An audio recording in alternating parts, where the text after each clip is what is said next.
Yeah. You said bitch, though? You said bitch to your wife. You said that to her face.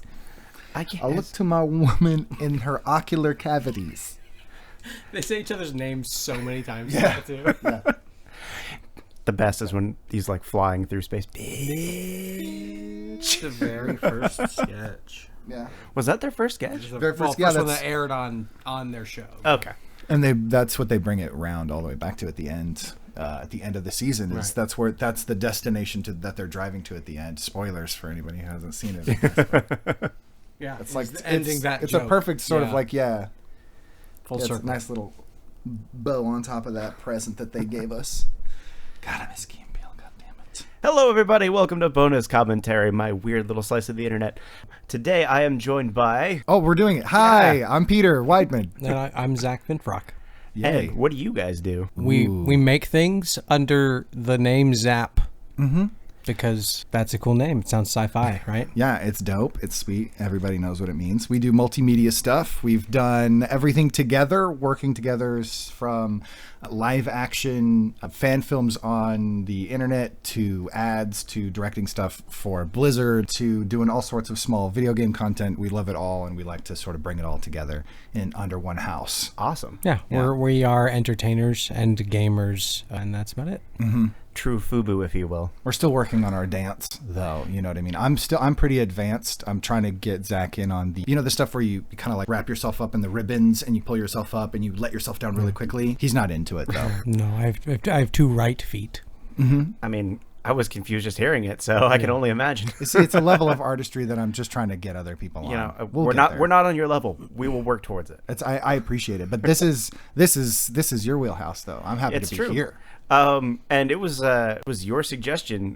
Both of you guys suggested we do Dredd. Hell yes. Oh my God, I was yes. I was so happy to see that come up. I was like, yay, I get to talk about this movie. Mm-hmm. Yeah, we really, really, really enjoy this one.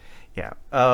So this is not to be confused with the 1995, I think it was. That's Judge Dredd. Yeah, that Judge is Dredd. Judge Dredd with Stallone. No, we're And- talking about the yeah. good one with Carl Urban. Mm-hmm. 2012 was it? 2012. God, 7 years It ago. does not feel like It could have been 2012. released this year. Yeah. and it probably would have been received better if it was received this year. Probably is one of. It would probably be way more cathartic this time now if it came out now. Yeah. People would be like, yeah. Yeah, it's Yeah, a little bit that's more what I fitting want. for like the tension in sort of like the global climate where like everyone's trying to figure out how, because we feel the impending global doom, Right. but we're not really sure how to process it, which is what's great about sci-fi is you can process those big themes. But instead, we did it when like things were peachy, And relatively we- peachy. I guess. Yeah, we things were pretty peachier. bad, but And to be peach trees. peach trees. There we go. There it is. Peachier It knew. trees. We The also movie knew. the thing also that I think I mentioned when we were watching it just now is that it feels kind of John Wick-ish with its style of combat, only because of how quick they are to kill the bad guys before the bad guys do anything or say. It's hard not say anything. to refer to close quarters indoors combat as sort of having a John Wick vibe these days because that movie came in at such a time where we felt like it was the perfect little niche action movie. So it's kind of hard not to compare like really tactical action combat sequences to John Wick. But technically this preceded all of that. That's what I meant. That's what I meant. I feel like if it came out today, people will be like, oh, it fits in that genre of what people like in action Right, films right. right now. So it's like even its little bits of gunplay are like, oh, I feel like they're trying to be John Wick here. But that's what I mean is, well, they came out it came before John before Wick. that. It was all before it. Yeah. So it, if like- anything, it's the most inspired by The Raid, right? Which Yeah, is, like, Exactly. I think yeah. it came out same year as The Raid. I think be it's wrong. I think it's the next calendar year. Yeah. which means they were probably Somebody filming roughly Somebody on the same raid time. was like, dude, we got this. We got some Yeah. No. sweet real estate. The Raid's 2011. Oh, okay. It was a year before. yeah, before. the year before. So they definitely had known about it or had seen it for sure. It definitely lends itself to how they decided to unfold the plot, right? The same sort of like rising through the high-rise structure, the allegories of like sort of burrowing up from the depths of hell and all that Right. stuff, being a singular lone soldier, and finding like your way out of the most heinous situations possible, even in the fact that it's like a derelict building with a person at the top who runs the whole thing, but there are some people who are going to get murked along the way who are totally innocent. Right. You know what I mean? So it's not like so many innocents die in this movie. No, this one is so much worse than any John Wick film, any of those Thai warrior films. And maybe that's why it also didn't succeed as much, is because it was a little... It was so hyper-violent. But that's just it. I was going to say hyper-violent, but I feel like the comics... It probably reflects the comics way closer than anything as well for being that violent.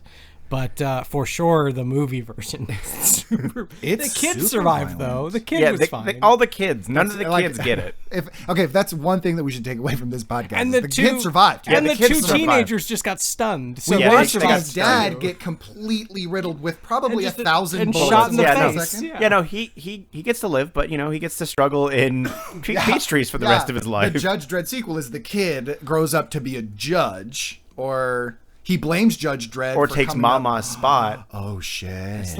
God damn, you just came Netflix. Up with a sequel on Netflix. The spot. Netflix. You're listening. Holla. Speaking of streaming, if you guys are curious about this movie, make sure to check it out on it's on iTunes. We watched it on Amazon Prime. Yeah.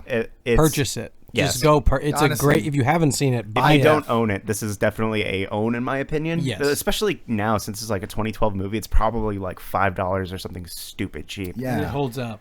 And it does. It feels real good. I could talk about that slow-mo stuff for an eon. Well, let's talk about how the movie starts off. We get that beautiful entrance of Dredd just like donning his armor. We kept making like Batman references the entire time. Well, that's what I really love is they establish right away the composition that they end up keeping throughout the film. A lot of they don't absorb too much in the Dutch angles. They're not trying to give you the frenetic action stuff.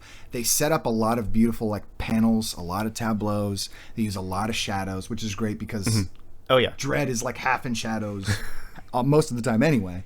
So they set it up right from the get-go, right from the beginning shots. He's always sort of in the corner of the frame, or he's backlit or something really cool. Yeah, you see his grimace nonstop. Yeah, the one time we see him without his helmet, you see his hair, but it's his silhouette essentially. Yeah, you don't see. You never actually see his face, which is.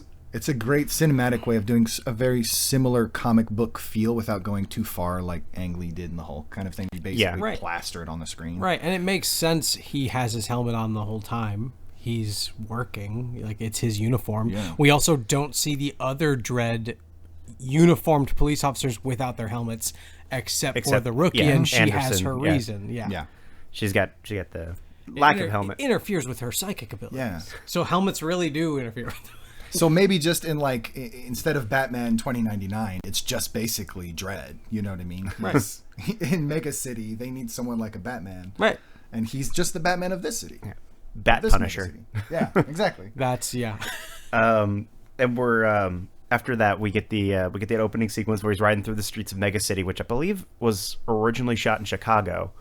And then we get the opening introduction of the drug slow-mo, which is just so much fun to look at. Yeah.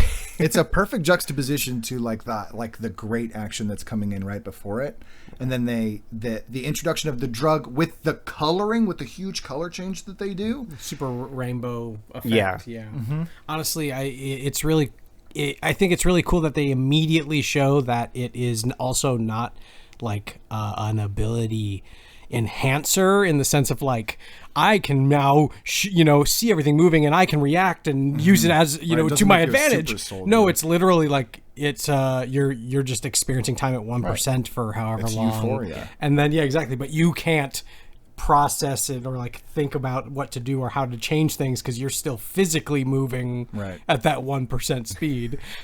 It's such a good idea. Yeah, it was. They let the viewer feel almost like the drug is worth it, right? Yeah. Because we want to see the slow-mo. We want to see that spectral effect. We want to see the explosions in slow-mo because it looks beautiful. And then when it all comes back to reality, we're like, oh shit, no. Yeah. We should not have been glorifying this violence. This is horrible. Right. Drugs are bad. Drugs are bad. Slow-mo's a hell of a drug. No. It's the perfect intro without even really doing anything over the top. Oh yeah, no, that's absolutely right. I was thinking, oh man, this seems like a lot of fun. And then immediately the Dredd comes in right behind him. I was like, oh, you know what? Maybe I don't need to have a bullet in my lung today. You know, maybe not. This hit is not worth it. This what do they say, like 1% goes down to 1% of the time or something like that. You just process time at 1% at speed. Yeah. Jeez. So smart, and it's such a cool visual to give you right away to mask how, as we were saying before, how hyper violent it is. You know what I mean? And this is the beautiful theme that they keep coming back to throughout the film is as soon as things get way too violent, instead of sort of cutting the color like Tarantino would do, they just change it so that it feels almost ethereal, that it feels otherworldly, so we don't feel sick by how much violence is going on. Absolutely. Actually, with that in mind, I was thinking how much this felt like an actual comic book, and like the only other movie I think that does it better is Spider-Man Into the Spider-Verse, where like all the colors. I mean, that just is a moving comic book. Exactly. To a certain degree. But I feel like this one, like the colors really pop whenever they. Yeah, and that was, I think it's a pre-Guardians too, so they're even like pre-Guardians, colorful before Pilgrim, Guardians. No, Scott Pilgrim right at Marvel's. No, wait, is Scott Pilgrim 2012 as well? Or did they come out the same year? No.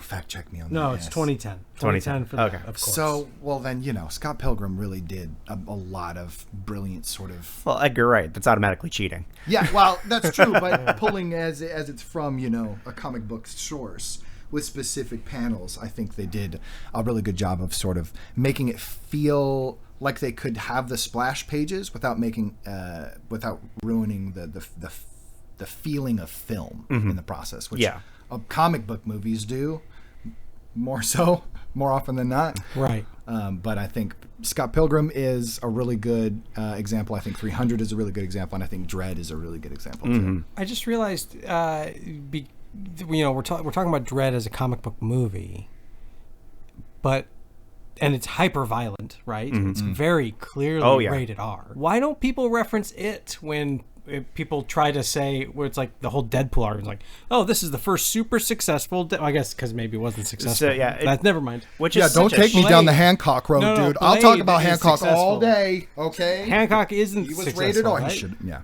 Isn't that the? Oh no. Hancock was not successful because they made it PG-13. 13. Yeah. It was supposed to be rated R. Oh, I didn't know that. I'm going to do a fan edit of that movie one day, and it's going to change the world. It's going to add swear words and blood to it. What are you going to do? Yeah. I'm going to take inverse. There is a director's cut. There is a Peter Berg cut where there's a whole different intro. There's a whole different thing where he takes a girl home to his motorhome and stuff. Oh, I've seen that deleted scene. Right. That, I'm telling you, if you reordered the movie and took out some of the little dumb moments and some of the bad soundtrack choices, that movie is ahead of its time. I don't care what people say. Interesting. Anyway, back to Dredd. Sorry about that. So in a future episode, we'll talk about Hancock. Yeah, I guess so. I have strong feelings about rated R, lead characters.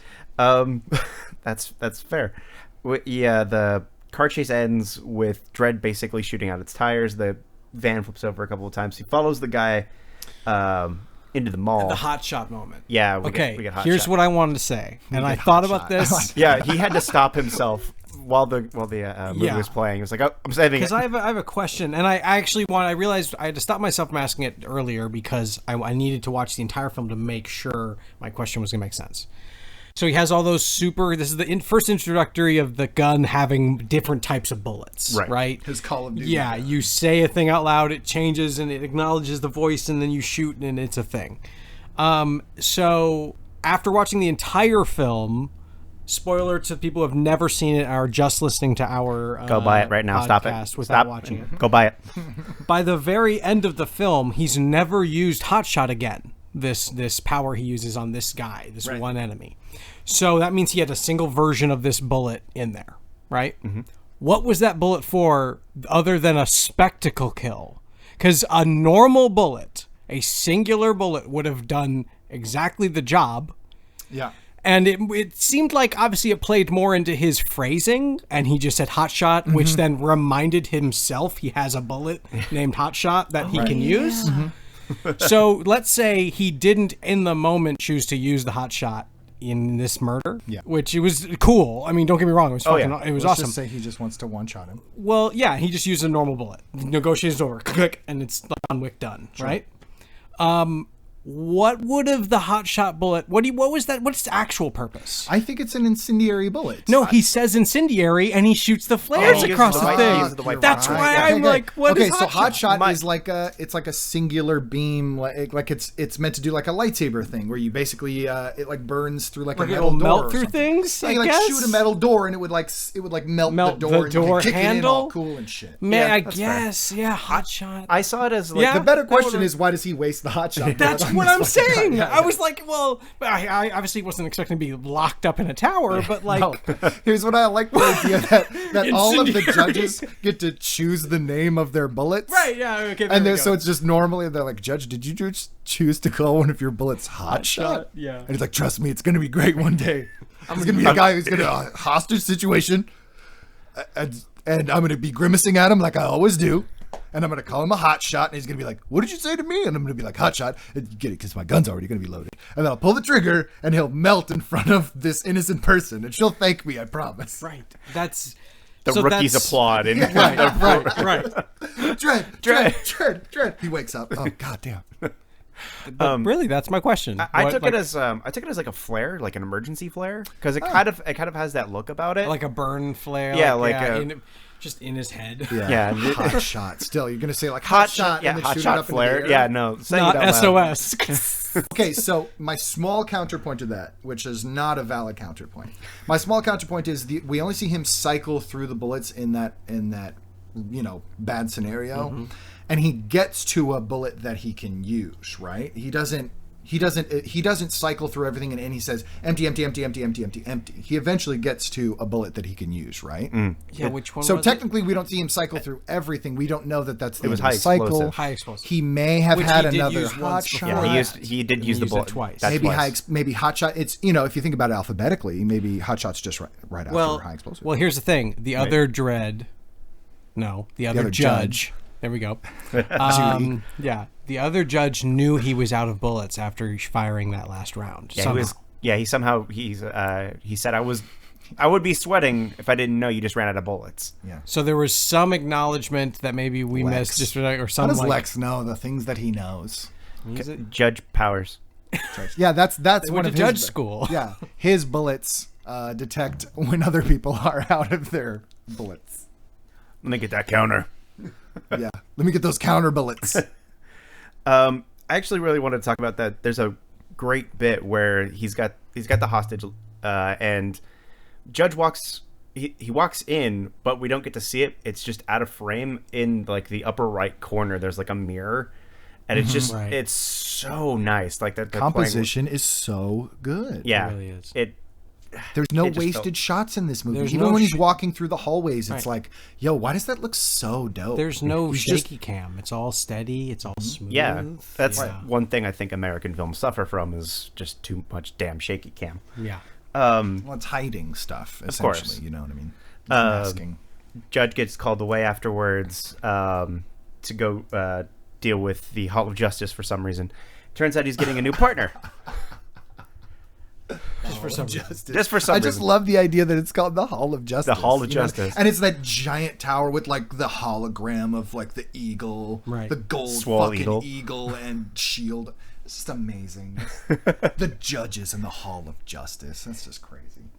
Yeah, we're introduced to Anderson, who is a psychic, as we come to find. Yeah, why is she in an interrogation room instead of just like a? To prove her psychic powers to the judge. But like, does it have to be that she's in an interrogation room? Well, he knows she can't see through. So he would know I guess that that's the sort of moment like the she best starts neutral saying area things, to exactly. just- yeah. The moment she starts flexing her powers, he's like, oh, okay, she's a mutant. yeah. I don't think they could do the Ghostbusters card trick where he's like, where she's calling out every card. But I also like that they kind of hint of Dredd's past a little bit as she's going through like reading who he is. Right. Clever setup. Yeah, for it's a good setup. They basically set Anderson and Dredd up to work together because she needs either a pass or a fail from Dredd. He's already like, yeah, but she's kind of failed already. I don't understand why we have to do this. Yeah. He just says, no, she failed. Yeah. Yeah. What is she doing here? She failed. Yeah. No, it's marginal. No, she failed. Fail's a fail. Yeah, Right. he's Drax before Drax, man. Right. Oh man. Super serious. Yeah, he's the best. And we eventually get to Mama. She's introduced. And yet again, another excellent slow-mo moment where she's just playing around with water in a bathtub. And the way they play with the colors in this, the first couple of times I watched it, I thought she was in milk for some reason, just because of the way it was I lit. think they probably added some version of vaporized milk to the water so that it would capture on the slow-mo a little bit more. Plus, it's also, I'm sure she didn't, there's this, you kind of see a shot where it's like, you see into the tub / water. I'm It's sure they frothy. don't. Well, that's what I mean. They don't want it to be clear. It's Yeah. because I'm sure she didn't want to have any nude scenes in the film. So Yeah, they weren't paying her that much, I'm sure. They weren't giving her the Game of Thrones rated money. R, but not that R. Yeah. And there's just some guy, one of her henchmen is just sitting there watching her take a bath, too. It was also kind of a little awkward. I think not just him. I think there are a couple people in the room. Were there? He's the one who's like trying to get her attention. But I do remember seeing like a couple of people like in the corners, especially when when she starts walking into the other room. There are already people sort of like positioned in it, like outside of the door that was clearly open where she was. So I think it's supposed to mean that she kind of can do whatever she wants, whenever she wants. That it's that sort of like old school Cleopatra feel, where literally like, if I want you here, you're here, and if I want you gone, you're gone. If I want you looking at me, you're looking at me. If not, I'll throw you off the top of this building. It just shows immediately how much control she has over the entire gang without needing for her to like flex. That's very true. Yeah, no, she definitely has that fear element going for her. Which she does immediately flex upon finding out these... I forget what their discretion or their... whatever it was they did against her. I think they just ratted... I think they threatened to rat her out. Or something. I don't remember. Yeah, I just know there were three dudes, and they were like, "Do you want to make an example of them?" Yeah. And they flay him and throw him off the side of a 500-story building. Like you do. But slow-moed him first. They slow-moed him first, so it would feel slower on the way down. I'm glad, that they don't because that's a gruesome splat that they eventually show us. It's the worst. Yeah. I'm just really glad they didn't precurse that with too much of the filleting. They kind of sprinkle in the filleting throughout the movie. Exactly. They show it like in that guy's mind to show that she knew he did it. Yeah, that was also really cool how they did that. They never held on it long, but you knew that this is definitely, I'm definitely watching somebody getting filleted here. But yeah, worst. So after said three dudes who will remain nameless and their crimes remain nameless get thrown off the side of the building. Yeah, they examples A, B, and C get thrown off the side of the building. Anderson and Dredd get sent over to figure out what's going on at Peach Trees, which is the complex.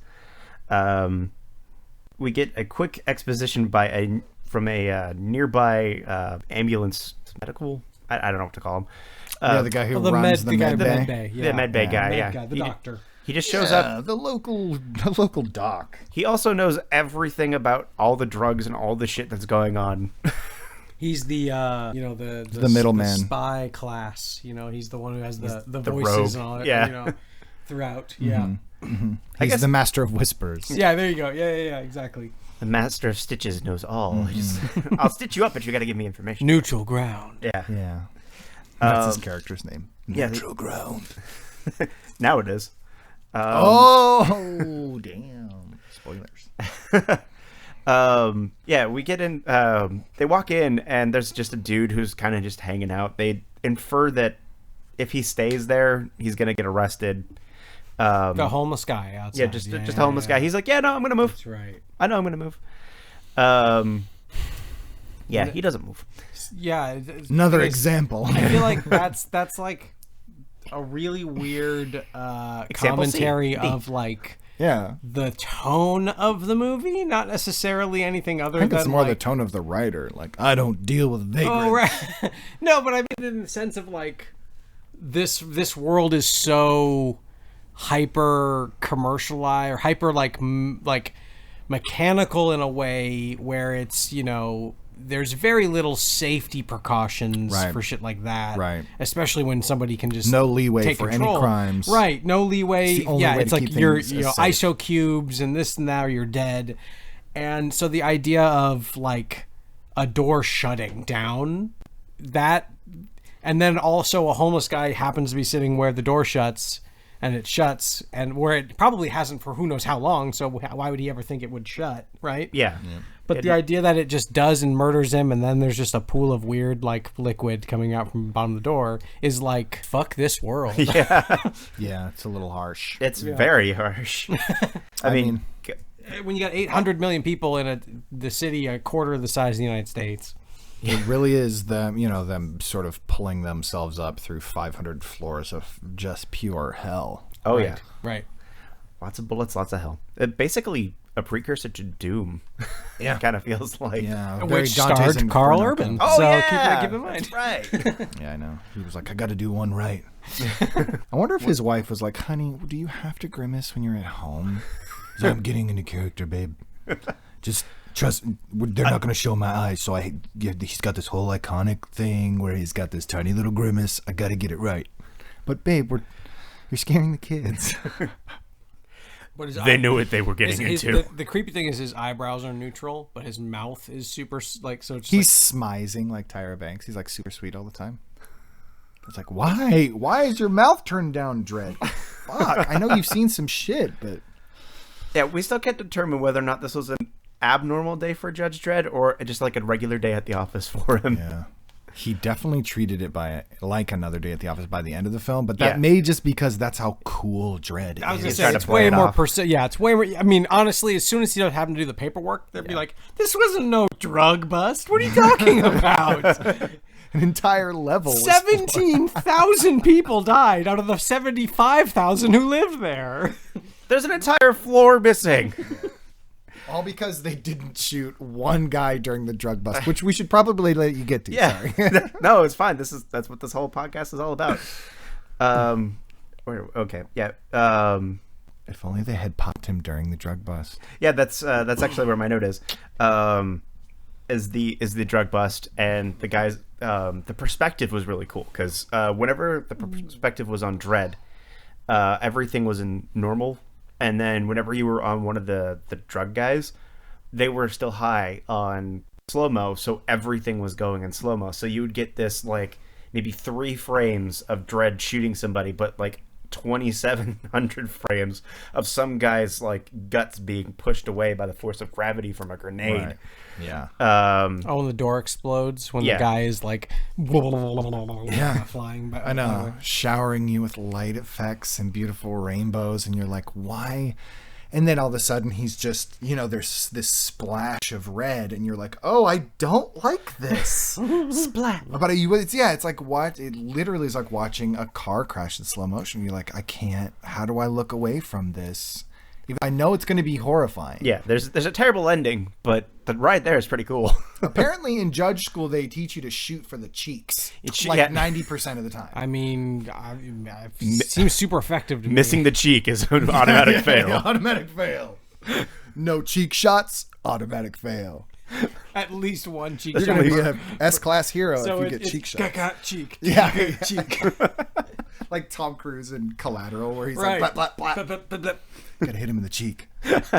It's so gruesome, Yeah, no, and immediately after this whole gun battle ensues, Anderson, using her psychic powers, is able to determine that one of the guys in the room is the guy who did the flaying. So they decide to take him into custody. He's the one who's dressed nicely. Yeah, he's the only one who doesn't actually look like a homeless person, which, by the way, I forgot to mention that they go through the statistics of Petrie's, and 90 or 95? 96. 96% Yeah. of the people there are unemployed. Unemployed, yeah. And actually, the whole movie kind of does a really good job of making everybody kind of look like that. And anybody who's with Mama does generally look just a smidge nicer. Like, Yeah. they have a little bit of better quality of life. Yeah. Except for a poor computer boy. Yeah, except very poor computer boy. And his poor eyeballs. I mean, but then he yelled on a planet, and that planet shot other planets. So It all worked out. I think it did in the end. So who won this time, Dredd? Sorry, we're referring to the actor. We'll get to it. So Mama, with seeing one of her assets about to be walked out of the building, activates war mode on the entire building, and that initiates a lockdown. And as we mentioned earlier, the homeless guy, splatters him. He is The blast doors. Yeah, they come crashing down directly on top of the guy. He doesn't even get a chance to do anything other than look up, which kind of seems like a poor use of his time, but I guess he didn't know. And then he basically turns into a puddle. I mean, but to be fair, and we said it when we were watching it, if he just would have listened, he would have survived. Yeah, it's commentary and breaking the law. Like, Yeah. we can't be out here breaking the law. If you break if you do commit the smallest infraction, you're gonna get crushed by a blast door in the future. And then, I mean, and he even tried to save him. He was like, "You up? We're going." Yeah. And then still didn't get up. They Nope. were so close to being out. Yeah, they were right there. Imagine if it went down as they were walking out and the movie ends. Yeah, I know. Got all three of them. Yeah. in one go. Credits roll. Mama's just got bad aim. Which we'll get into a little later. We talked about the kid with the cyber eyes. He's the one who uses his cyber abilities to Read a monitor at normal pace that yeah. they just show us. Like, There's they don't show him like. reason for the eyeball. Here's the thing. If they showed us a Dark Knight style screen of like a million screens, where he had one screen for every like 75,000 people who live there, some crazy number of stuff, right? Cyber eyes make perfect sense. He needs something to be able to see multiple things at one time, whatever. You don't need to explain it at that point. We looked at a normal monitor. They showed us normal speed moving things.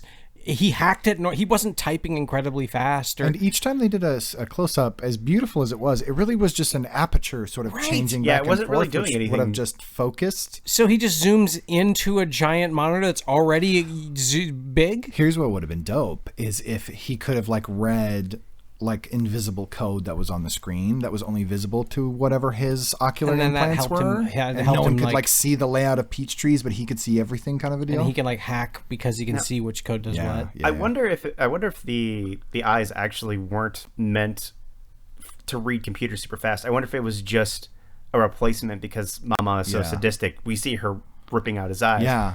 And it could just be like, oh yeah, I can take out your eyes, but I can put in a whole new set. I can take out your eyes as many times as I want. Right. Well, right. if Turn him that's into the Reek, implication, basically? Yeah, basically. If that's, then They- totally cool. That yeah. that would obviously explain a lot of it. Poor Doug But at the same time, It feels No, like I a do like- missed opportunity for Yeah, sure. Yeah, if they had just added a little bit more, just a little bit of reasoning to why she put the eyes back in, could have been I feel like single he line needed would a have bit been more of a backstory other than he gets beat up all the time. Mama makes him do bad things. Yeah, he's very convincing when he's on the verge of death. like they As you gave, can see here on the screen, everyone. right, they give the random father gunner more of a reason to feel bad for him. Father Gunner.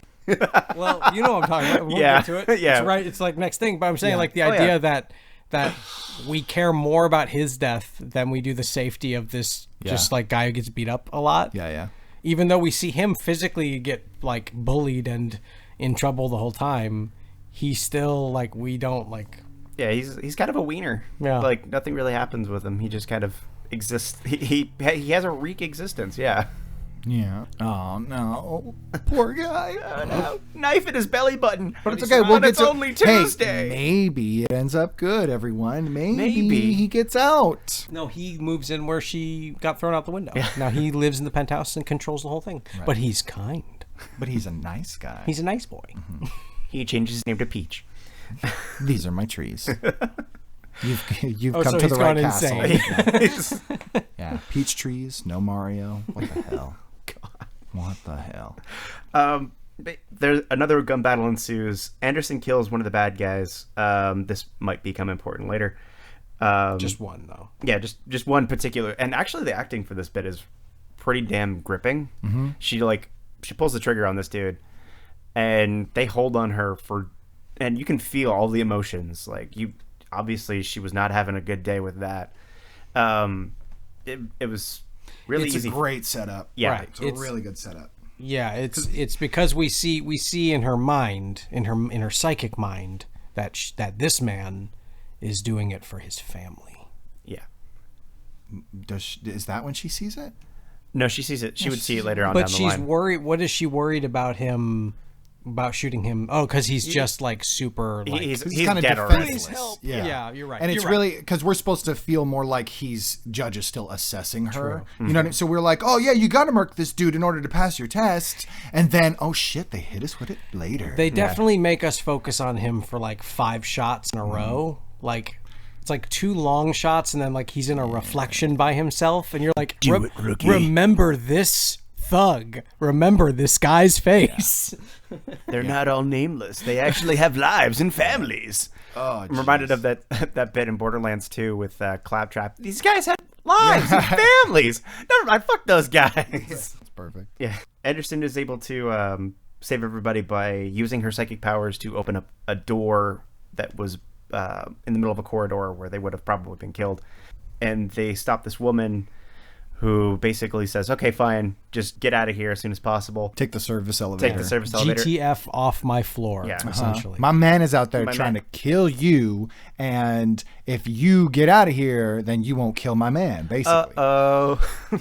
Anderson sees a picture. The guy we were just talking about was the guy she just blew the brains out of. The father gunner. The father Hit gunner. us with that gut Because shot. there's a baby in the other room. Damn. There's babies on the line. In Dredd now. We've never seen the baby, though, so... We see it in the picture. Oh, in the photo. Yeah. Yeah.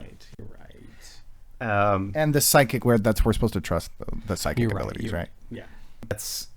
There's also something real. There's another hidden villain that's kind of seen throughout the movie. It appears sporadically. It's Lena Headey's mouth and her teeth for this movie. Oh, the meth mouth.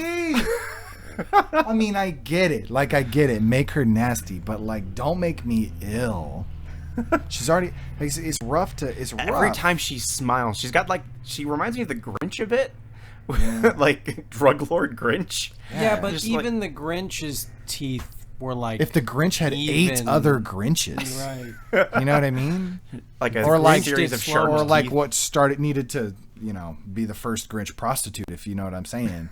however her teeth got green, they got green, and it was not something I was interested in. At her mugshot, she doesn't have meth mouth, but in the rest of the movie, she has it. I guess, is that supposed to be Guess what it's the slow-mo slow-mo is moment. doing? Yeah, I think they kind of hinted that with the dead bodies in the very beginning, like Right. Slow-mo burn is what they call it. yeah, Under the mouth, right? Yeah, it's in like Looks like a slow-mo burn. yeah.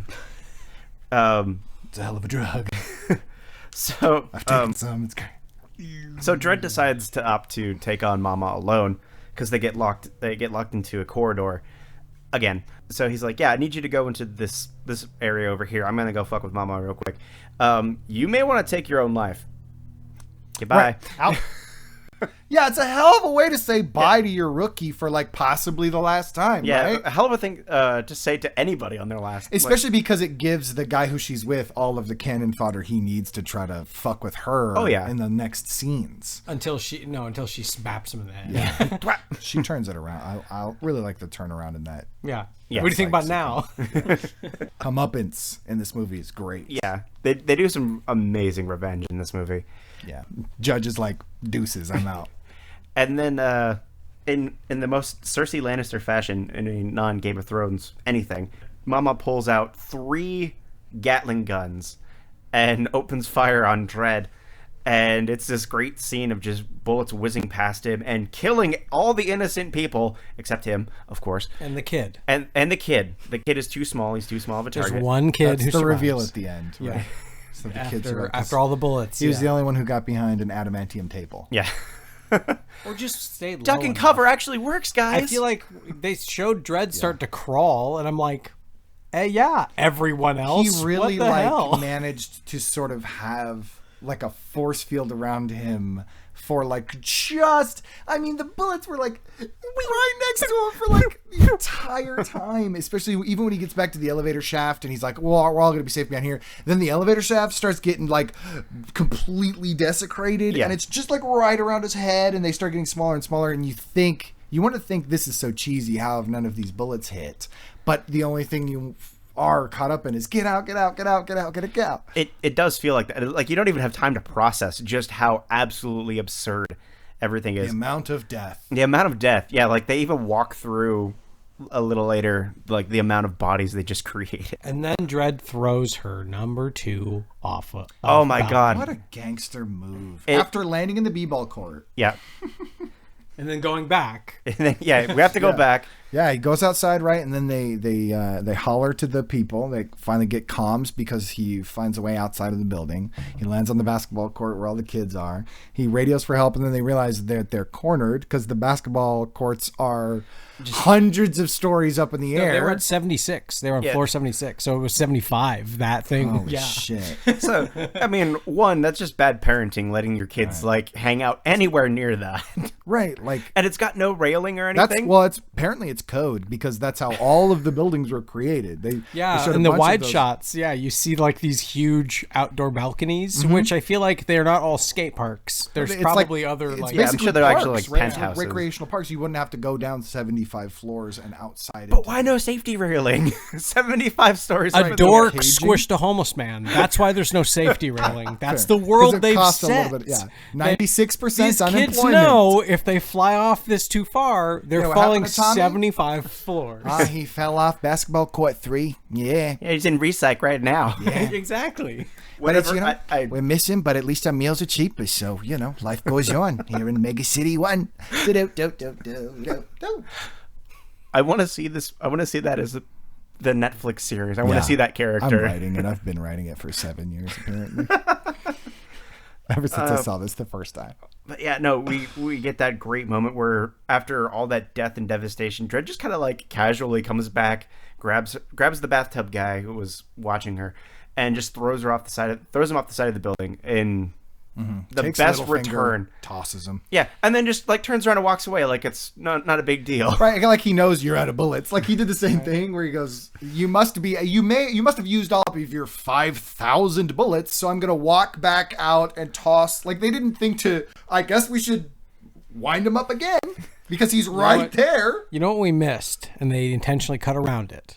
But as soon as he throws the villain off, he looks at her in the eyes, does the 2 fingers to him, points at her, and then we see him walking back into the thing because he just showed her, I'm going to do this to you, and then left. You're next. Yeah, exactly.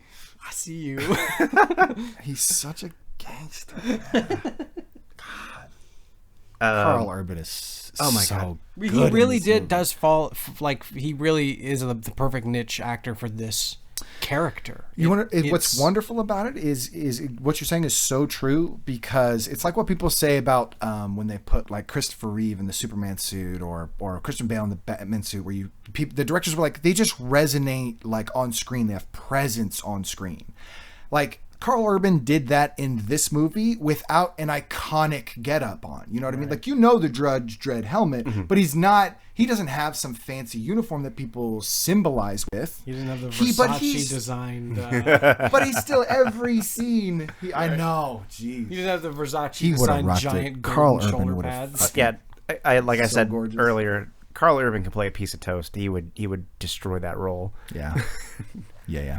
One day he will. Yeah, I believe it. I'm looking forward to that day. We get that bit where Dredd is interrogating Kay, is beating the shit out of him, but Anderson, being a psychic, is like, you know what? Let me get that for you, Chief. And basically has just a great use of psychic powers, interrogates him, and forces him to basically piss himself and give up everything he had.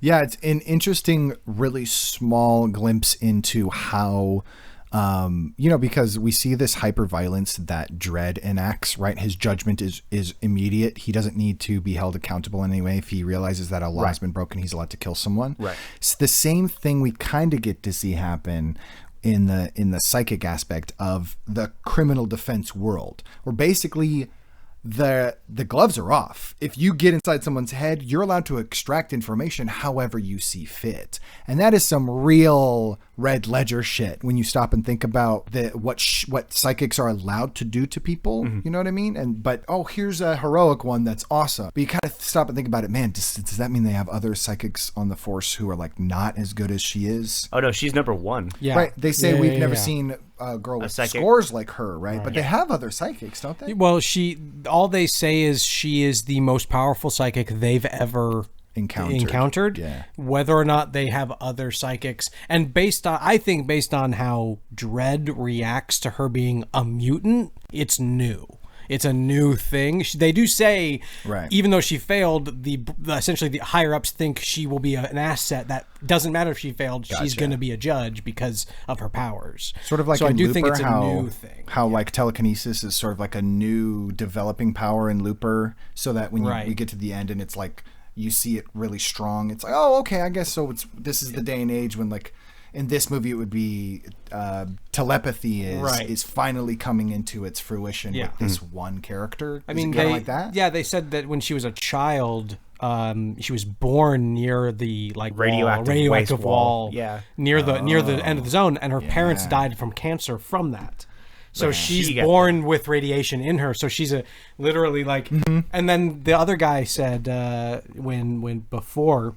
Most people they're hiding, but three stem arms or no stumpy arms, And so the idea that she lucked out really is apparently in this universe a real it's a genetic anomaly. Yeah, she actually just lucked out both in her physical being able to be a normal person as far as we know, and then also having a psychic ability. Yeah, it's that low-key stuff that makes the sci-fi stuff land really well. Right, it makes it feel like it's not out of place, that she can do psychic stuff, that all of a sudden we see these weird visuals. Right. One, because they do a good job of establishing crazy visuals with the slow-mo drug, so when we go into the psychic place, it's not that different. It just feels sort of like another version of the drug. Right. But also, it shows so much about her character so quickly without needing to kind of draw out long scenes or eloquent speeches or anything. She can move the plot along really quickly and advance her character at the same time. And it's just it's written without being too lazy, which I really like. That's kind of this movie to a T, pretty much. It's efficient. It's as efficient as you can be. Which is why we'll never see a director's cut, because it just feels. I feel like that is the director's cut. I feel like we got the director's cut. We move forward a little bit, and these kids have decided that they're going to try and take down Dredd and Henderson. And I do mean kids. They got to be like 14, 15. During this moment, why? Freeze! Or we'll I'm going to shoot you. Yeah. With the safety on. Gotcha, bitch. Really... David Hayter was just like, yay. Yeah, it's so spaghetti western, you know what I mean? Without being over the top. It's so much fun. And then he even says, doesn't matter to me, body bags or juvie cubes. Yeah. And then ends up not killing them intentionally. Yeah. He stuns them both. Which uses then his only 2 stun bullets. I was going to say, because it's a special bullet and he only shoots it twice, so he doesn't have any more. He would have in that last fight if those 2 kids didn't show up. Are those? I mean, I guess it's part of the the hero quest. Part of the journey is to use your items you have throughout your journey sparingly. But I guess I'm my brain. I always remember it no, this is a story. It has a plot. There's a reason they do this. They're not a video game like me, where it's here's these great potions, save these, you might need them in battle, and then at the end credits I have an inventory filled with 100 potions I never use. I'm like, fucking need these. I needed these. I saved them for when I thought I might need them, and then so then the idea is, of course he's going to use them in his battles. He has to. He's not going to not use them and save them until the end. But then imagine the other movie where he just shoots everyone and then has nothing but special bullets when he's fighting up at the top. And the head turns into Sephiroth. It's sort of a very Bioshock ending. You know, he's just using plasmids at the end. Basically. Exactly. Hot shot. Hot shot. Melts her arm off. Right? Ding, ding, ding, ding, ding, ding, ding. Shoot your enemy's head off with hot shot. Melt their face right in front of your wife. Ding, ding, ding. The kids actually give Kay an opportunity to kidnap Anderson. Automatic fail. Another one. This is the 12th one. That's the one psychic thing that she didn't see coming. Was that because she's engaged with I think she was focused on those kids because they had guns drawn. Right. It is. I think it's totally focus based.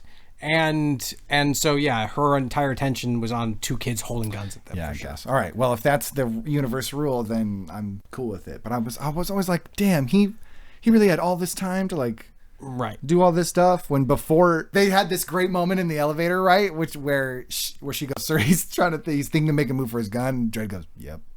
She goes, he shakes his mind. Dredd goes, yep. Like, it's so perfect because it shows that her psychic abilities work perfect and his sort of natural honed battle sense abilities work exactly sort of the same. Right. And they're going to go hand in hand. That scene is so good. Such a perfect exchange.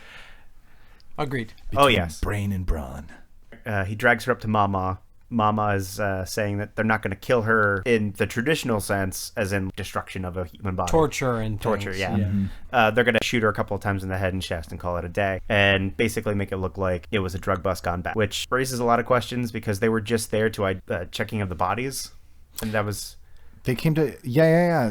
They just came to check the bodies. But also, an entire floor has been demolished by Gatling guns. Yeah. Is that the drug bust she's talking about? Like what?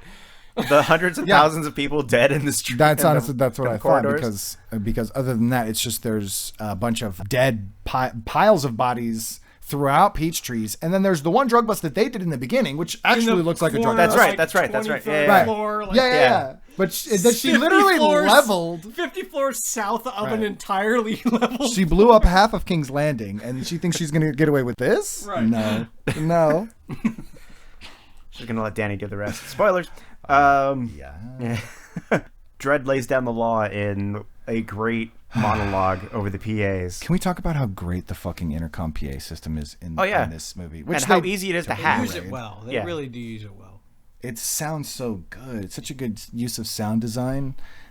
This movie has great sound design, too. Such good sound design. I mean, it's all rooted in the near-fi vibe, where it feels believable no matter its scale or amplified tech. Slightly, right? Right. It's, I mean, everything we talked about with the computer systems, the maps, the guns, all of it is 100% believable, especially nowadays, but also clearly 30 to 50 years from now type of tech. Yeah, it's almost like they had to revert the hardware for practical reasons, like mass production, even though the software like kept improving. Right. They do show a kid in the very beginning when they're showing peach trees in general. There's one shot of an interior apartment, and the kid has a VR helmet or a game helmet on, but it's with like a new lens front. that goes all the way front, and it's like, oh hey, they're like showing like little teases of like where the tech is in the world, you know. Yeah.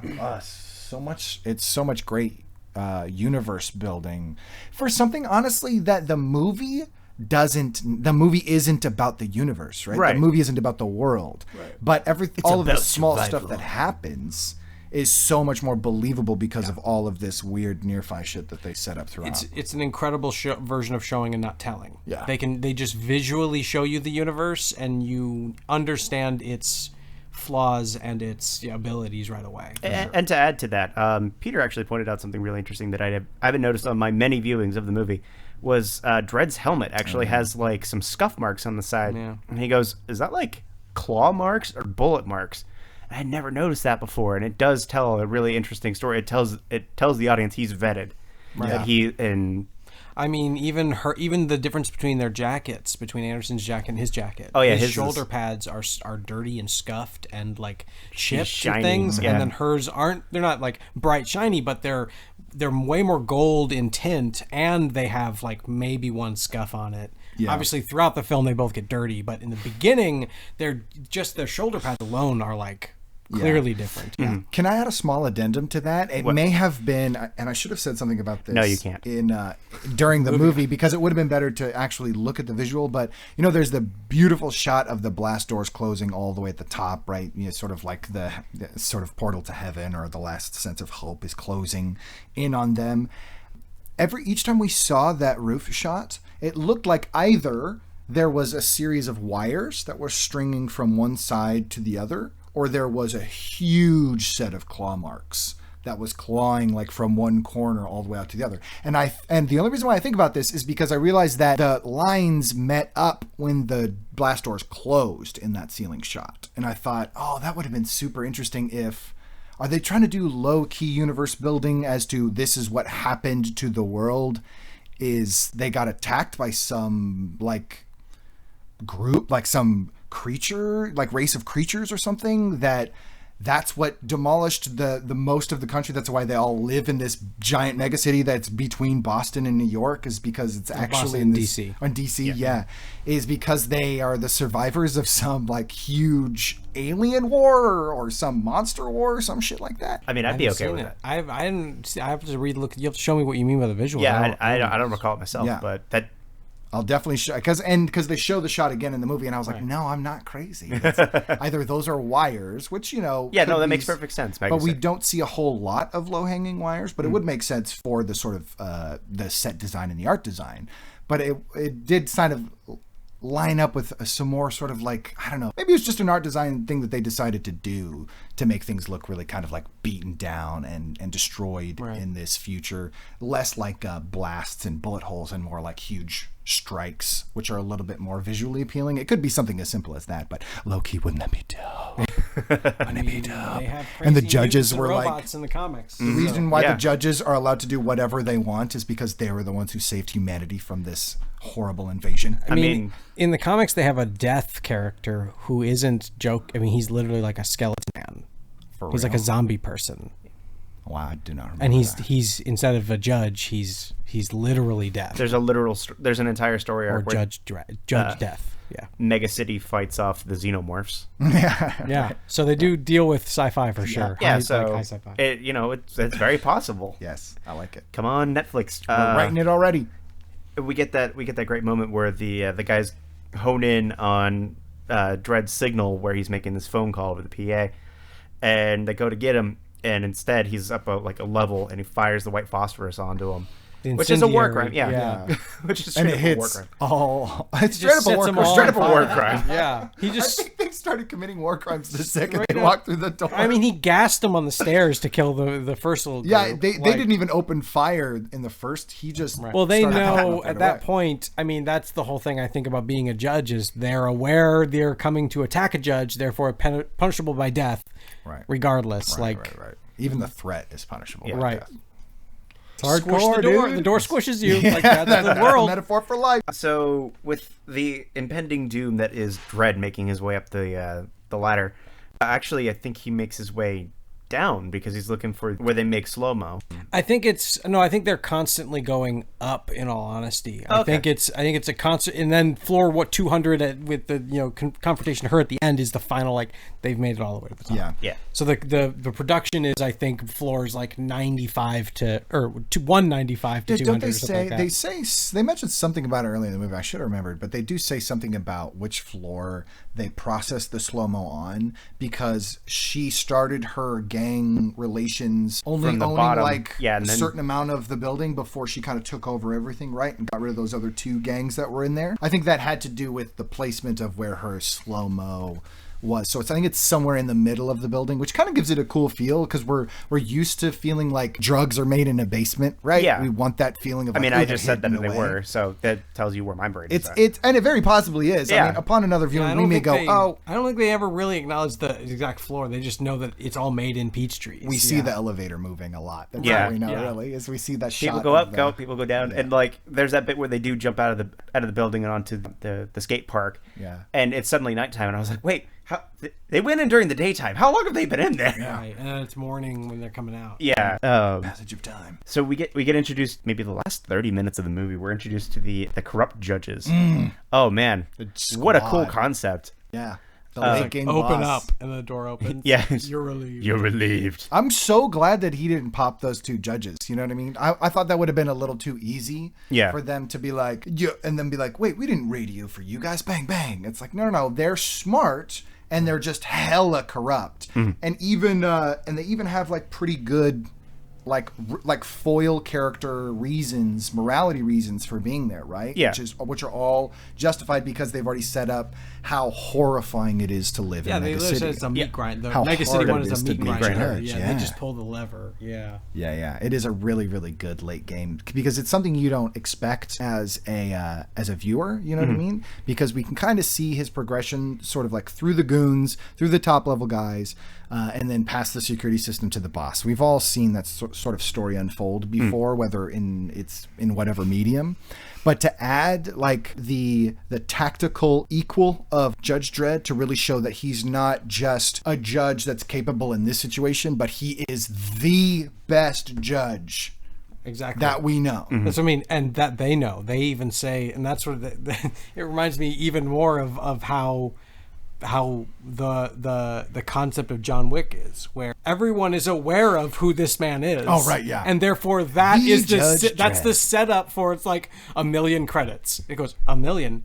Yeah, do you know which judge you have in your building? No. Well, I do. 1 million credits. Yeah, Like, yeah, that's you're what I mean. right. She So said he that. like sets it up immediately where it's like, no, this is the guy. If we need to kill him, we need to get, it needs to be worth it, essentially. it's hella spaghetti western. Yeah, exactly. So the idea where it's like, where they're foiled to a degree, and only because the money's so good is they're willing to risk their life to kill that judge. Yeah. That specific guy. Do you know whose bike you stole? Yeah, exactly. That's Dredd's do you know bike. whose dog you killed? Yeah. Exactly. Oh man, I want a crossover now. Do you know whose bike you, or do you know whose dog you killed? No. Well, I do. 1 million credits. We get a quick fight between Dredd and one of the corrupt judges, and it ends in probably one of the he gets throat checked with the butt of a You pistol. don't tell Judge Dredd to choke on anything. He may have made it out alive if he had just shut the hell up. I think Dredd is propelled in the same way people are by spite, by the setups the enemies give him to live. So he is, if he's about to die, if he's about to lose, the one thing you can do to then lose to Dredd is to set him up to kill you in some fashion based on the sentence you just said. Right. Don't say anything. So if you were silent, if he just choked him to death, he would have died. But he says, choke on this, Dredd, which then gives Dredd the internal mother kid caught under the car Right, the strength adrenaline rush. to do whatever he needs to then reverse that saying They into even hold a on him kill. for a beat, so you can see him like processing. Do I actually do that? You know what? I'm gonna. Whack! Yeah, he really does. We're like, oh no, he's gonna do it. What about if that guy came back and he like snapped his neck into place and he was like, you choke on this? But it's all of it. The It's guy- a one-upmanship. From the very beginning, the hostage, he could have just said nothing and gotten 100-year life in whatever without parole and lived at least. Yeah. Instead, he had to say something, which then Hotshot was involved in, all Right. leading up to. Don't say shit, won't be shit. This, and then he literally then leading to the next scene where he fights the two judges in the room, and it's just talking, and then he is shot. He's about to die, and he lets the guy talk. Obviously, that's the point. Like, but it's all based on that. Like, his drive to live is solely based on what the enemy is going to say. Judge Dredd's marks are higher than anybody else on the exam. Why? Because he knows exactly what to say at the end of a combat scenario to elongate it to just the point it needs to be where Judge Dredd will come out alive. Seeing that shot of him taking that armor-piercing round through the wall. Oh, yeah, and it's beautifully set up. It's really cool. You see it, the wall. It looks like either like a fist or a baseball can fit directly through without much of an issue. Yeah, it's insane. And he's just kind of like, Al. Yep. Al, this is a slight inconvenience. And then he basketballs that guy by telling him to wait. Wait. Meanwhile, the guy does wait. Yeah. And Anderson has just made a guy blow his hand off. Yeah, he. Oh, that's so good. Yeah, Kay is about to kill Anderson. She's being set up, and he grabs her gun and is like, "All right, time to die." Blah blah blah. Evil villain monologue, and she goes, "All right, see you later, asshole."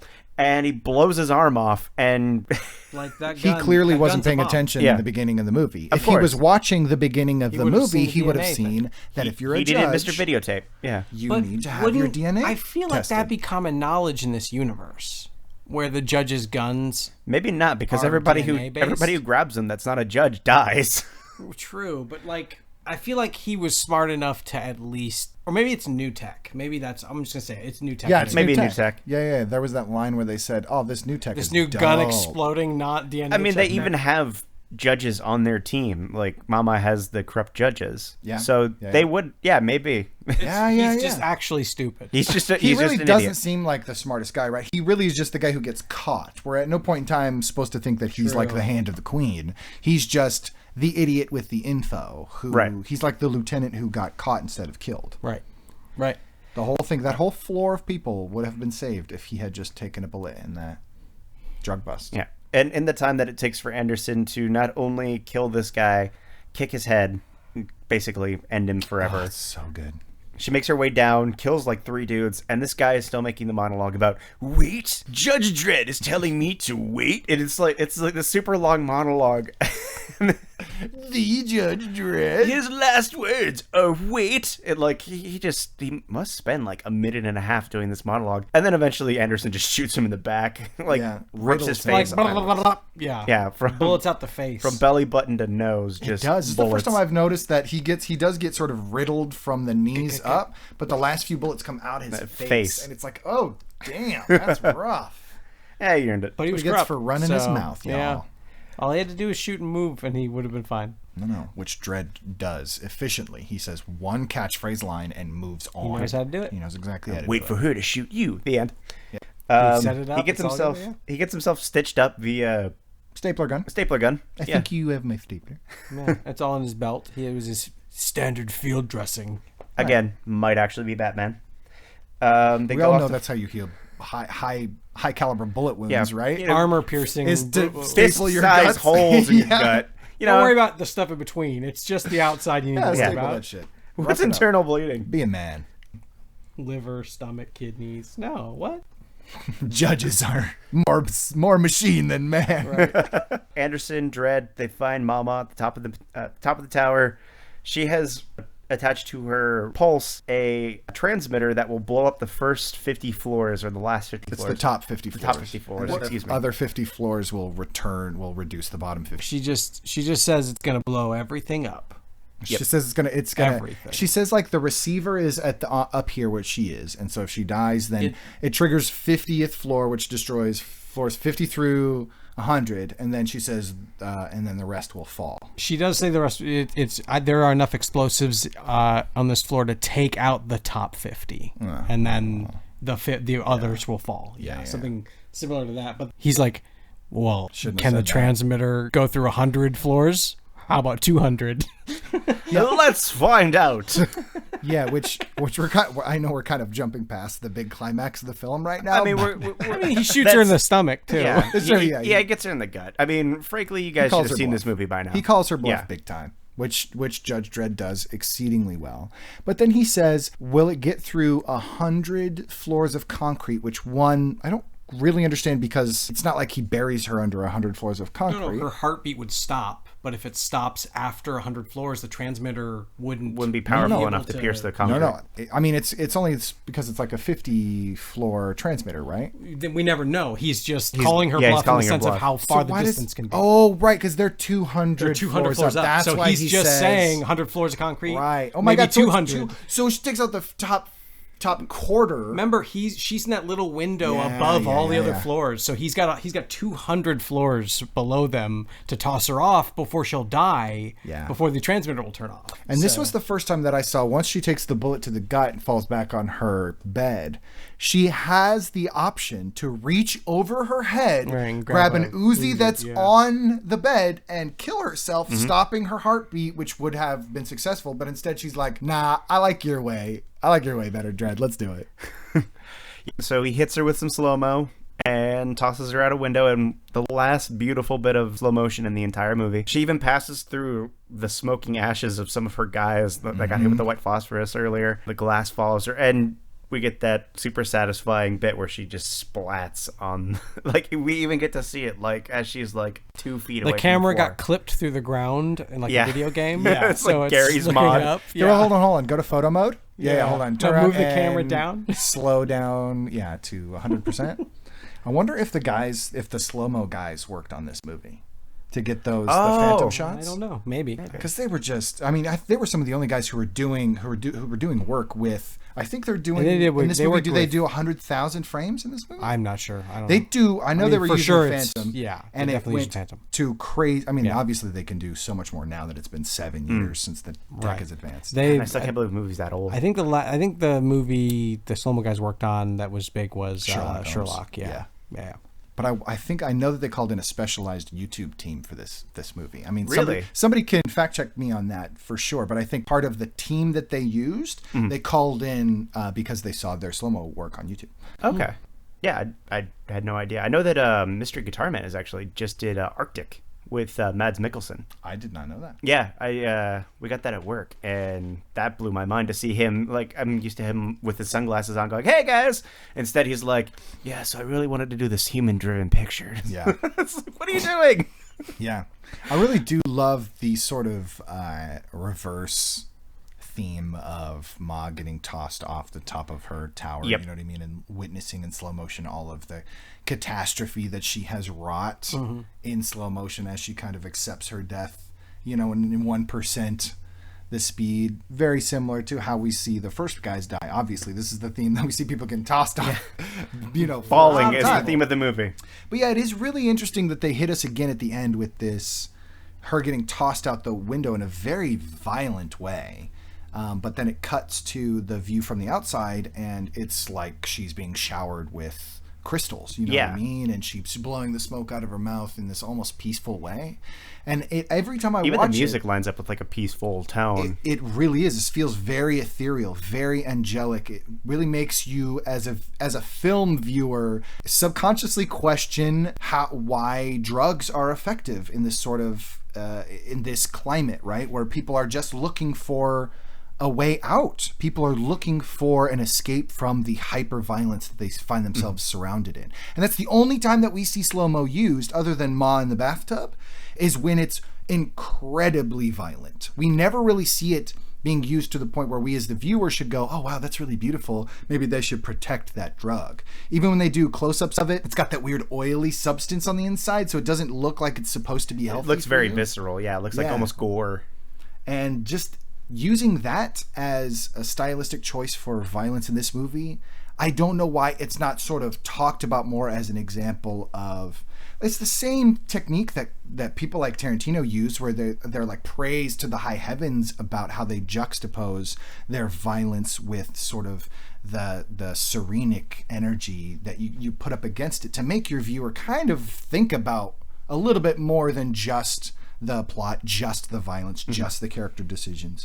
And it's executed phenomenally well in this movie, but because it's like based on comic books and is very violent and is action heavy, we don't really pay attention a lot to it. But now that I've seen it several times, it's the thing that I keep taking away from the film is, man, it was so smart of the tech to line up with this type of story at the time, because in any other type of drug bust action story that we watch, you don't really give a shit about why people are taking the drugs. It's like, oh, they're hardships and they're down on this and they're out of this, and like, we get it, that's why people are taking drugs. But to give us a visual understanding, a visual language of the why. Yeah, I mean, you can see somebody strung out on heroin in a film or on TV or whatever, and they look just like they're, you know, very doped up and sleepy, but you don't see how they're feeling. Yeah. Or really like visibly why they're or vibrantly doing it. Yeah. And if you do, usually it's like cartoony. Usually it's like goofy and over the top, where this is actually, they obviously, the effect of the drug is a very clear ability that the filmmakers can produce, since the only effect the drug gives you is perceiving time at 1%. Right. So slow motion filmmaking, great, we covered. Right. But they also chose to make it super beautiful and bright and colorful, and the music is always ethereal and all that stuff. And it could have just been a fucking creepy slow mo death trap too. And maybe some people are affected adversely.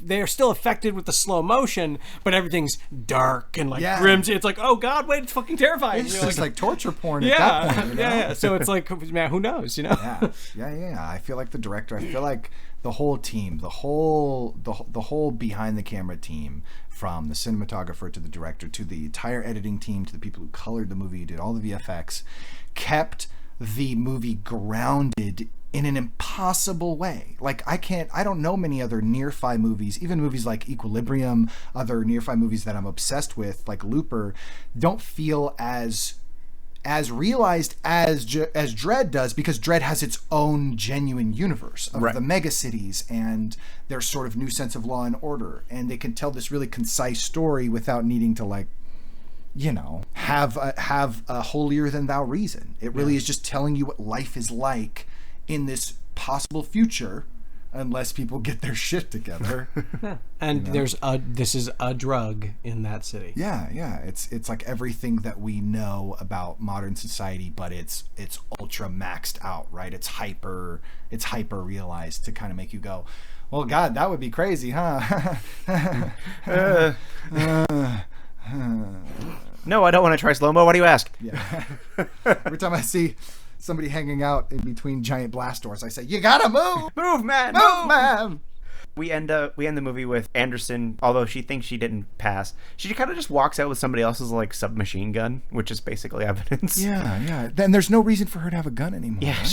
Right? Right. But I mean, it makes her look badass. Just drop it. She does look bad. She takes off the badge and hands it to Dredd. She's accepted her fate. She's going directly to a paramedic. That's true. I got some contraband. I just want you guys to... I did get shot. This is the gun that I used to kill one of the judges with. Here you go. Yeah. Exactly. By the way, the 4 judges that came in, they were dirty cops. You guys should probably know this. That's why they're dead. Trust us. Yeah. They're relieved. That's how the movie ends. I mean, honestly, just... it stands the test of time. There's very few movies, I feel like, that are this violent, just do this well. Have rewatchability to it. Oh man, yeah. Mm-hmm. Like, again, there are some like little details that I missed on my first couple of watches. Mm-hmm. So, even this time we were like, yeah, I wonder what kind of a building they got, because, you know, they probably wanted to find something that matched the theme of the raid, and they wanted all these colors.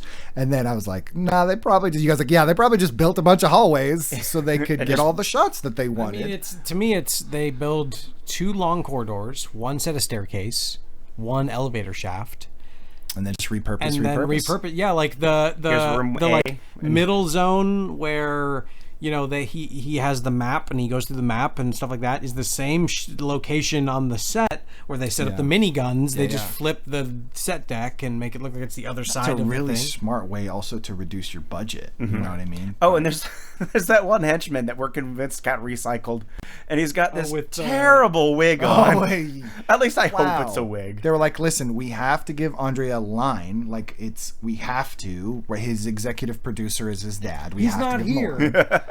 And we thought that giving him the spectacular death earlier in the film was going to be good enough, but now apparently he needs a line. But we've seen him give him a wig. We don't have a budget for wigs. We just minigunned an entire floor. Well, just give him one of the wigs from the truck. We have 1 wig. Oh man, that looks terrible. Put it on him. I think the problem is, and I started to pay attention to it once we brought up that it looks like a wig, is that he has one instead of showing the hairline, it's like combed right. He has one line of hair that's like pushed under and behind the other long piece. It's just like, that's not natural. The hair looks bad enough as it is, but then he literally steps forward into the light, and it's like, yo, that is a wig, my guy. But this movie is excellent. If you guys haven't seen it, and except for the wig work, the wig work, the one bad practical effect. No, see it for the wig. See it for that. No joke, though. It is amazing. It is Tommy with so levels of strange. That's so good. That's so good. And for the end here, what we usually like to do is the creativity dice. But I somehow forgot my dice, so I'm just going to use my... Do you have a cool app that is an RNG? You can just ask Siri to roll you a D8. Oh. Bram's Echo doesn't hear that. She'll be jealous. We use the creativity dice. And what the choices are reread the script as the guest chooses, draw the poster or make it better, recast the movie, make a non-lethal drinking game about the movie, which is probably our most common, and make up a pornographic parody title, use an entirely original one if one already exists. Oh boy. Roll a D&D character based off of the movie, make a new theme song for the movie, or make a PowerPoint presentation pitch on how this movie probably got made. Siri, roll me a D8. Rolling. Some of these are going to be really It's for this time. Some of these are going to be 4 is make a non-lethal drinking game. A non-lethal drink, so it can't be something that occurs too much. Exactly. So with that, actually, I'm retiring this one because this has happened 3 out of the 4 times we've done this show since. So from then- now on, this is going to be... Is this the death of it here? This is the death. Live. Okay, so we better do it justice then. So the new rule for 4 is going to be play fuck, marry, kill with the characters of the movie. For the next time. For the next time, yeah. podcast. D4 is now... I mean, we're going to do that anyway when we turn the mics off, you know what I'm saying? Okay. Turns out they're all Dredd. Fuck, Dredd. Kill, Dredd. Mary Dredd. Oh, yeah. No, he's obviously making the money. Okay, so the rules are... Basically, just try not to kill the person listening. Okay. Although we've gone over that rule many times. I would like to here's my strong first entrance into the bidding war. Are you ready? Okay. Take a drink. Come on, man. Take a drink each time he calls out a type of round in his gun. Yes, I'm okay with this. Because it's sort of steady throughout the film, it's right? paced And then well, at yeah. the end, when he goes, bam, he goes high X, he says incendiary, he says... he checks through it. gotta There's a bit where you have to really keep so up you with got to it. be ready for it. So, I mean, I think it happens once every major scene. So I would say at least once every 20 minutes. So if you're taking shots, I think it's a safe bet that that last scene will definitely put you the fuck on your ass, or it will put you the bleep on your bleep, edit however you want. I just think that it's a safe sort of like recurring, very, very noticeable thing that happens in the movie. Absolutely. All right. I've got one. It's a chug moment. boy. Where you're, it's like a constant. Non-lethal. So it's like, well, no, but think of it like college thing. Like when, it's like, the song Lightning or Thunder. When it's like thunder. And that between each thunder, someone's chugging. Yeah. Then it switches. Right. Every time it's slow-mo on screen, you have to chug your drink. You have to chug it fast. Slow you do have to pour. chug. Slow chug. Yeah. And then you have to stop in between. Right. So if there is Slow-mo pour. so if you have to actively stop drinking, finish, and then start drinking again. Really good. That's Yeah. really good. So and it's only happened a couple times throughout the film. there's like so maybe it's 5 paced, instances. It's paced throughout the film. But you definitely get a good amount in. Yeah, kind you- of When like- she's you're gonna have falling at the fun. end, they cut to her falling fast, and they cut back to slow mo. Right, They cut by back the to time fast, the credits roll, At you're that gonna point, be you just need a good. beer bong. You just let it go slow. just Get the funnel ready Yeah. for that last chuck, and you're good. There's one. Every time Anderson uses her psychic powers, I think would be a fair one. That's Drink. a good shot. Just yeah, drink. yeah. Just You drink. see the wobble like whoa, Yeah, because it Yeah. does happen like in the beginning. yeah, all the and, way up to and the like end. almost like the third or fourth major scene it starts, and then she sort of uses it progressively through. Oh wait, does she not use? She doesn't use it again until she sees Kay, right? No, she Does she uses use it it. again? She uses it when she sees the female judge when she's walking to Yeah. go to Judge Dredd. The female judge is like, "Put your weapon down. I'm I'm your- friendly. I'm a buddy." I'm your Yeah. buddy." And then she just goes, "Whoa." No, yeah. Sorry, then I walks was right referring past. to the beginning of the film, right? So she uses it in the interrogation scene in the beginning, Yes. right? And then she doesn't use it again until after the drug bust, and then she reaches behind the main guy whose name is Kay, right? And Yeah. says like, "Oh, this is the guy who knows who died." So is there a big gap in between there? Is No, that that's in too the long very of a gap? beginning. Still, their first steps are they get to the peach trees, Yeah, that's and true. then they go do the drug bust because they know after talking to medic guy that's where the drug bust happens. So it's point. quick. It's within the first 20 minutes I like for sure. it. Okay. So they definitely pace. That's a good one. That is a good one. That is a really good one. Okay, and then we'll do one more round. Okay. Okay. All right. One more. Here we go. Okay. How about this? Since I like the sound effect so much, each time someone is on the PA system calling out, I think because it happens infrequently, but it does carry on. Perhaps it's a continue to drink until that chug person one, is yeah. off the intercom, Or only kind of a when deal. they're speaking, like from the moment they start speaking to when they stop. So it's like each sentence. Yeah. Well, yeah. Some non-lethal version of whatever I'm tossing up here, Right. because they're always on the intercom for like several very, very epic sentences, from Ma issuing the warning in the beginning to Dredd issuing his warning in the middle to Dredd issuing his final fucking warning. Right. They're all pretty sort of substantially long, but they are kind of peppered throughout the movie a little bit more. So it may need to be a chug. Maybe. It may need to.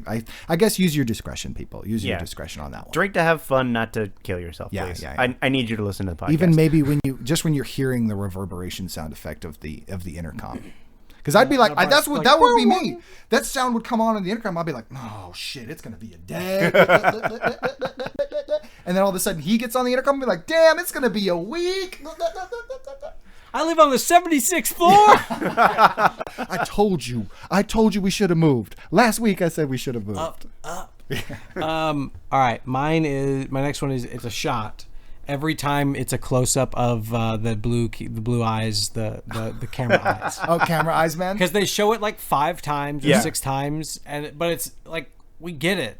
You show us twice and we know what his eyes look like up Aperture close. eyes, Like, man. you don't have to keep showing us. Yeah. He does appear. It's a good nod to that character to keep him frequently in our mind, because Yeah. Domhnall Gleeson does do a really good job with that small character. He really kind of like makes you feel how tense Ma makes everyone else in the Right. movie. You know what I Right, mean? true. So he's necessary. Yeah. So he did a really good No, job. I'm not saying he's not necessary. I don't need to see his eyeballs that much. Hunt it. Yeah. Hunt it. Especially since, again, we're going back to earlier, his screen wasn't crazy needing of those eyeballs. So if it's a torture thing, and I'm going to give you eyes because I took them, 'Cause he's but I weak. can control you. Yeah. I get that. Yeah.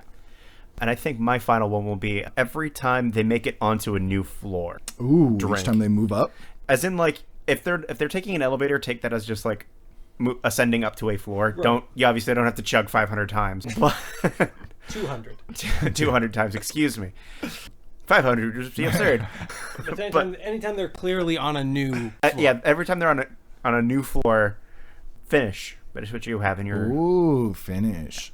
So like the scene where you think Dredd is in the phone booth and that body gets annihilated. Yeah, with and bullets, he's up one floor. You better finish your drink. I like it. Better have a few ready. Guys, thank you so much for joining me on this podcast. I really appreciate having your insight. This was a lot of fun. Yeah, man, it was a lot of fun for us. Thanks for having very us. much so. I'm glad. I'm very is glad. great. Where do people find you? Find us out in the world on the wide webs. We have our Twitters. I would recommend first going to www.madebyzap.com. That's madebyzap.com. That's where you can figure out all of the past and future projects that we're working on as a team. And you can check out my personal Twitter at Peter Weidman. And I'll let Zach speak for himself because he's got such a beautiful voice. At Zack Finfrock on Twitter. That's it. A man of three words. And the Made by Zap. I mean, that's really, Yeah. That's it. Yeah. It's like a see drinking everything game we're about about there. Zach's shout-outs to himself. But there's also the bonus commentary crew. We've got the Easy XP podcast who just did the E3 episode. That was actually a lot of fun to listen to. The Untitled mixtape. I think they just finished wrapping up the history of punk. Cool. Yeah, it was a fun listen. I Check it learned a out. bit. Yeah, Danny did a good job. Make sure to follow me on all the podcast listening websites, YouTube, Spotify, anywhere you can listen to podcasts. You can check us out. It's a positive review, and as always, I will see you guys next time. But we will judge you if it's a negative review. Judgment We will time. judge. Oh God, no! Judgment. The mic fell again. All right. I think our assessment of Derek's judgment is complete.